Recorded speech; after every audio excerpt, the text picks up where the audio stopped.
Earlier today, President Obama announced a $52 million proposal that would strengthen the government's regulation over the oil markets by putting more cops on the beat, as he put it. One of the leaders in the House of Representatives calling for a crackdown on energy market manipulation is Democratic Congressman Peter Welch of Vermont.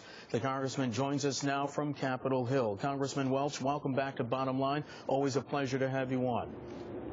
Thank you. Congressman, the initiatives announced today by President Obama, will they be enough to end manipulation in the energy market? No, but they'll help. I mean, bottom line, the futures market is very important, and there's some place for speculation. But what's happened is the futures market should be about the productive economy, end users. It shouldn't be more of a casino for Wall Street. It used to be 80% of the market was end users, like airlines, like fuel dealers, and 20% speculation. Now it's flipped. It's 80-20. So the procedures that the president is proposing do make sense. He'd have more position limits, so you'd have to have more cash down rather than these huge borrowed bets. Number two, you'd have more cops on the beat, and that's really important to do. You know, the American people knows. Go ahead. I'm sorry, sir. Go ahead. Well, you know, a lot of folks think the fix is in on the gas prices, and why not think that when you've got supply is up in this country, demand is down. Normally, the therefore is that prices are down, but in fact, prices are going up. The St. Louis Fed did a study that said about 15% of the cost of gasoline is a result of the speculation premium. Okay. And there was a study cited by Goldman Sachs that said it was about $20 on a $100 barrel of oil. Yeah. So let's round out that speculation premium. But, Congressman, if the speculators are attacking the energy markets, you know, nat gas right now is trading for under $2. Well, that's right. And actually, we've got an enormous supply of gas, and it's not exported like oil is. I mean, we're exporting oil right now, and that's one of the dilemmas that we have in a 100 million barrel a day world oil market, that even if Keystone got built and that was exported, it's not going to give relief to the consumer.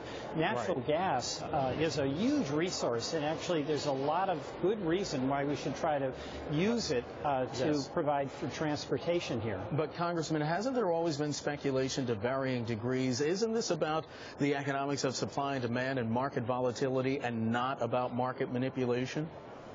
Well, there always has been speculation, and speculation actually has a legitimate role. But what's happened is it's gotten out of bounds. In other words, the futures market used to be much more in service of what I call the productive economy. So airlines needed it. They needed a hedge about the future price that they'd pay for jet fuel. Fuel dealers needed it, so when they're delivering, and they can give you a price at your home. Okay. But 80% of that market used to be about the end users and 20% about the speculation. It's flipped around now. Wow. So there's an enormous amount of evidence that speculation is adding an enormous expense to our consumers and to our businesses. My view, let's bring that speculation premium down to a minimum. Well, Congressman, should oil futures traders be required to be oil industry participants as well? No, but they could be required, should be required, in my view, to put more cash down so that we limit what their impact is on the productive economy. I mean, if you have airlines that are having to pay 20 or 30% more for fuel than they would if you had a more appropriately regulated futures market, that's a bad thing. If consumers are paying $4 at the pump when supply demand says it really should be about $3.50, that's a bad thing in my view. Congressman, we have about a minute left. If President Obama were to tap the Strategic Petroleum Reserve, how would the oil markets react, and how would speculators react? Well, that would be a shot across the bow to the speculators, because that asset belonging to the American taxpayer would be deployed in service of the consumer and our businesses. And 4 presidents have done it. They've done it 4 times, 2 Republicans, 2 Democrats, and the price at the pump each time has gone down between 8% and 33%.